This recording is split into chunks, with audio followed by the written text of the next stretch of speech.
जो लोग भारतीय मूल के हैं वो उनके बारे में ज़्यादा जानते होंगे। मैं उनके ऐतिहासिक पहलुओं पे नहीं जाऊंगा, पर एक राजा हुआ करते थे, छत्रपति शिवाजी महाराज को आप जानते हैं। शिवाजी जो एक महान राजा या एक सम्राट रहे हैं, जिन्होंने, आपको पता है, एक तरह से बहुत जबरदस्त रूप से सम्मान प्राप्त किया अपने प्रशासन के लिए, अपनी बहादुरी के लिए, अपने साहस के लिए। और उन्होंने जिस रणनीति के साथ उस दौर में युद्ध किए, उनका बहुत सम्मान किया जाता है, खासकर कि महाराष्ट्र के लोगों द्वारा। तो शिवाजी उनके प्रशासन के तरीके के कारण आज भी महत्वपूर्ण हैं। उन्होंने बेहद विकसित और प्रबुद्ध प्रशासन चलाया। बड़े ही कम लोग उनके प्रशासन के बारे में जानते हैं। आमतौर से लोग उन्हें सिर्फ उनकी युद्ध की रणनीतियों की वजह से जानते हैं, जिसकी तारीफ और गुणगान किया जाता रहा है। पर उनकी सबसे खास बात उनका प्रशासन रहा है। अपने राज्य के लिए उन्होंने बेहद उन्नत प्रशासन किया। तो उनके एक गुरु रहे हैं जिनका नाम रामदास था।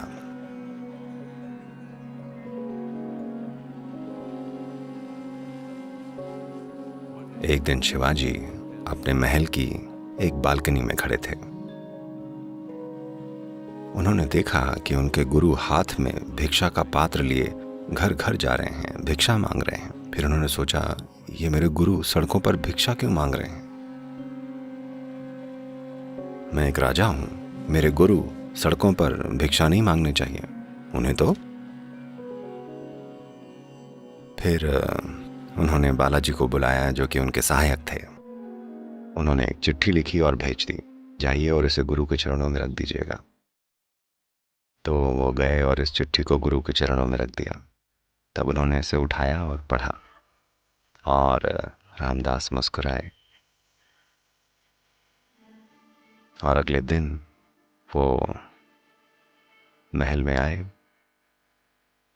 और बोले, इस चिट्ठी में शिवाजी ने लिखा है कि मैं अपना पूरा राज्य आपके चरणों में रखता हूं। आप इस राज्य और मेरे साथ जो भी करना चाहें वो कर सकते हैं।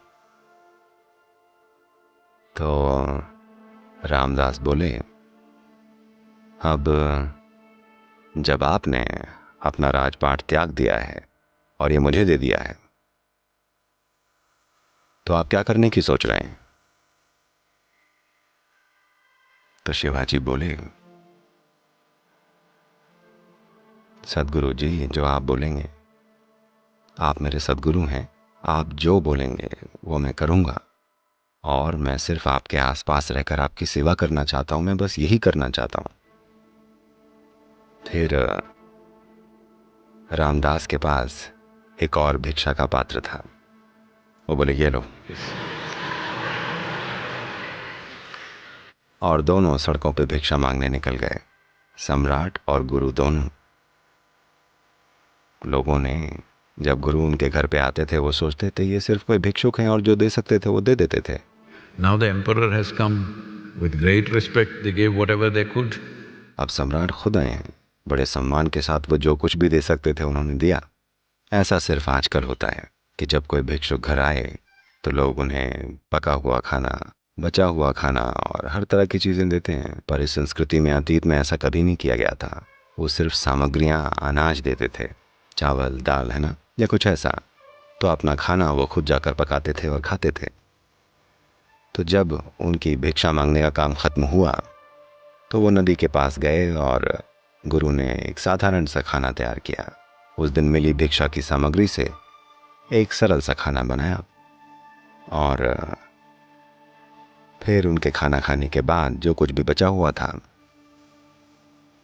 शिवाजी ने, जो अब राजा नहीं है, खाया। फिर वो दोनों एक पेड़ के नीचे बैठे और शिवाजी ने मुस्कुराते हुए कहा, अब जब आपने मुझे केवल 24 घंटों में ही एक भिक्षुक में बदल दिया है, आप मेरे साथ और क्या करना चाहते हैं? तो रामदास बोले, इसको घेरव कहते हैं, भगवा रंग के कपड़े का एक टुकड़ा। उन्होंने ये भगवा कपड़ा उन्हें दे दिया। ये उनके शरीर पे था, इसे निकाला और शिवाजी को दे दिया और कहा, इसे अपने ध्वज की तरह इस्तेमाल करना। और वापस जाइए, देश पर राज कीजिए और इतना याद रखिएगा कि ये राज्य आपका नहीं है। अगर आपको पता है कि ये आपका नहीं है, आप इसके मालिक नहीं हैं, तब आप लोगों के लिए जो सबसे अच्छा कर सकते हैं करेंगे। आपको इस तरह शासन करना है। तो शिवाजी ने हमेशा भगवा कपड़े का या भगवा ध्वज का अपने राज्य के प्रतीक के रूप में इस्तेमाल किया। And he administered his kingdom in a most enlightened way possible to run a kingdom. और उन्होंने अपने राज्य पर हर संभव तरीके से प्रबुद्ध रूप से शासन किया। मैं आपको ये कहानी क्यों सुना रहा हूँ? शिवाजी की महिमा इतनी बड़ी हुई, वो इस देश के दिलों और दिमाग में बसते हैं, क्योंकि वो कृपा में जिए। उन्होंने कई सारे युद्ध लड़े, पर बिल्कुल संतुलित रहते हुए, कभी गुस्से में नहीं, कभी नफरत में नहीं, कभी कहीं भटके नहीं। बस वो किया जो जरूरी था। कृपा सबसे बड़ी शक्ति है जो आपके पास हो सकती है। एक बार जब कृपा आपके जीवन में आ जाती है तो हर छोटी चीज। मैं कृपा के लिए कैसे उपलब्ध हूं? कृपा यानी ऐसा नहीं है कि ये कहीं एक दिशा से आ रही है। जैसे गुरुत्वाकर्षण है, कृपा है, लेकिन बहुत बड़े आयाम में, क्योंकि गुरुत्वाकर्षण एक खास दूरी तक ही काम करता है। कृपा